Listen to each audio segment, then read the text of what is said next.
பல்வேறு புள்ளிகள் வச்சாங்க. திமுக கூட்டணியை சேர்ந்தவங்களும் இங்கே பேசுகிற அரசியல் ஆய்வாளர்கள் பல பேர் சொன்னாங்க. எடப்பாடியை முதல்வர்னு சொன்னாங்களா, அதிமுக ஆட்சின்னு கேட்டாங்களா, இந்திய கூட்டணிக்குள்ள பல்வேறு பிரச்சனைகள் இருக்குன்னா சொன்னாங்க. எல்லா புள்ளிகளையும் இணைத்து தமிழ்நாட்டினுடைய பாஜக தலைமை அண்ணாமலை ஐயா உட்பட ஐயா எடப்பாடியார் அண்ணனுடைய அந்த நோக்கம்தான் இந்த கட்சியினுடைய இந்த கூட்டணியினுடைய நிலைப்பாடுன்னு எல்லாமே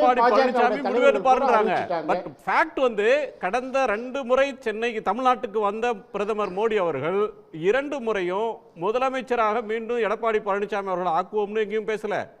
ஜெயலலிதா அவர்களுடைய ஆட்சியை, எம்ஜிஆர் ஆட்சியை பாராட்டி பேசுற திரு மோடி அவர்கள், எடப்பாடி பழனிசாமி அவர்கள் தான் 4 வருஷம் கடந்த முதலமைச்சராக இருந்தார்.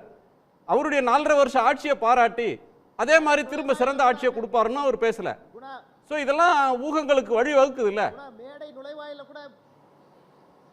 அதாவது பிரதமர்ல இருந்து உள்துறை அமைச்சர்ல இருந்து அதிமுக தலைமையில் தான் தமிழ்நாட்டில் கூட்டணின்னு சொன்னா அதிமுக ஆட்சியை அவங்க லைக் பண்றாங்க, விரும்புறாங்க, மக்கள் அதை நேசிக்கிறாங்கன்றத பாஜக புரிஞ்சுக்கிட்டாங்க. ஒரு செகண்ட் சாகுல், கட் அவுட்ல கூட கெட் அவுட் சொல்லிட்டாங்க இவங்கள. கட் அவுட்ல கூட அண்ணன் எடப்பாடியாருடைய படம் இல்ல, கெட் அவுட் சொல்றாங்க. காசு இல்லாத குதிரை காத்தா பறக்கிறது இல்ல, இது வெற்றி குதிரை விசிலடிச்சு பறக்கும் குதிரை. ஏன்னா கனவுலகத்துல நாங்க பிறப்பதில்ல, கப்பல்ல ஏறி கண்ண முடிவதில்லை, கண்ண மூடல. மூழ்கும் கப்பல் எடப்பாடி, ஏன்னா மூழ்கும் கப்பல் எடப்பாடி, ஏன்னா அதுக்கு மாலுமி இல்லாத மூழ்கும் கப்பல் அதிமுக.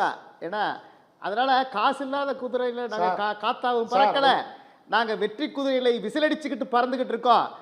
2026 முதலமைச்சர் என்கின்ற பதவியை நோக்கி நாங்க இலக்க வச்சு பறந்துகிட்டு இருக்கோம்.